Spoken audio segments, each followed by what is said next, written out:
प्रश्न 1। हाल ही में किस भारतीय निशानेबाज को इंटरनेशनल ओलंपिक कमेटी द्वारा ओलंपिक ऑर्डर से सम्मानित किया गया है? उत्तर: अभिनव बिंद्रा। भारतीय निशानेबाजी के दिग्गज अभिनव बिंद्रा को ओलंपिक आंदोलन में उनके उत्कृष्ट योगदान के लिए आईओसी द्वारा ओलंपिक ऑर्डर से सम्मानित किया गया है। समारोह 10 अगस्त को पेरिस में 142वें आईओसी सत्र के दौरान आयोजित किया जाएगा। बिंद्रा, जो भारत के पहले व्यक्तिगत ओलंपिक स्वर्ण पदक विजेता हैं, ने 2008 के बीजिंग खेलों में पुरुषों की 10 मीटर एयर राइफल स्पर्धा जीती थी। उन्होंने आईएसएसएफ एथलीट समिति और आईओसी एथलीट आयोग में भी सेवा दी है।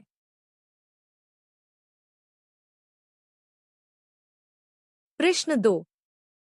हाल ही में किस भारतीय राज्य ने पर्यटक वाहनों के लिए कचरा बैग ले जाना अनिवार्य कर दिया है? उत्तर: सिक्किम। सिक्किम ने अब अपनी नाजुक हिमालयी पारिस्थितिकी की रक्षा के लिए सभी पर्यटक वाहनों को एक बड़ा कचरा बैग ले जाना अनिवार्य कर दिया है। भारत का सबसे कम आबादी वाला राज्य होने के बावजूद सिक्किम अधिक पर्यटक आगमन के कारण पारिस्थितिक गड़बड़ी का सामना कर रहा है। अधिकारी इस उपाय के माध्यम से पर्यावरण संरक्षण में सामुदायिक भागीदारी को बढ़ावा देना चाहते हैं। प्रश्न 3। हाल ही में समाचारों में देखा गया इंडियन मैरीटाइम सेंटर (आईएमसी) किस मंत्रालय की एक पहल है?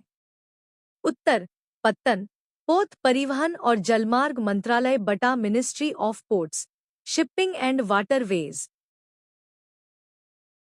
मैरीटाइम इंडिया विजन 2030 के तहत एक प्रमुख पहल India maritime centre (IMC) Indian maritime centre अब साकार होने के करीब है।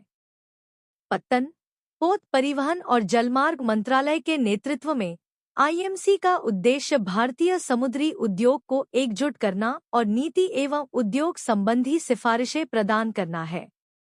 यह इंटरनेशनल मैरीटाइम ऑर्गेनाइजेशन में भारत की भूमिका को बढ़ाने, घरेलू समुद्री क्षेत्र को मजबूत करने और प्रमुख कार्यक्रमों के माध्यम से वैश्विक स्तर पर भारत के समुद्री हितों को बढ़ावा देने का प्रयास करता है। प्रश्न 4। हाल ही में समाचारों में देखी गई upper Karnali hydro electric power project किस देश में स्थित है? उत्तर: Nepal. Indian renewable energy development agency limited (इरेडा), Indian renewable energy development agency limited, Nepal की कर्णाली नदी पर 900 मेगावाट के upper Karnali hydro electric power project में 290 रुपये करोड़ का निवेश करेगी।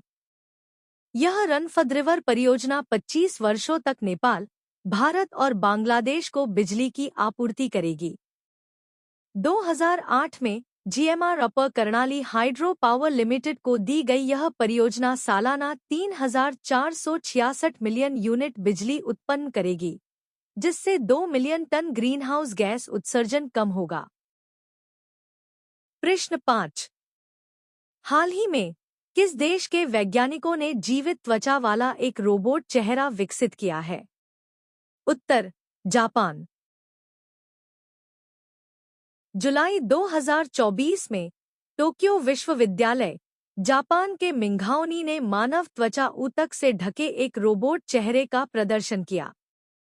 शोजी टेकेउची के नेतृत्व में यह शोध भावनाओं को व्यक्त करने में सक्षम जीवित ऊतक को शामिल करके रोबोटिक यथार्थवाद को बढ़ाने का लक्ष्य रखता है।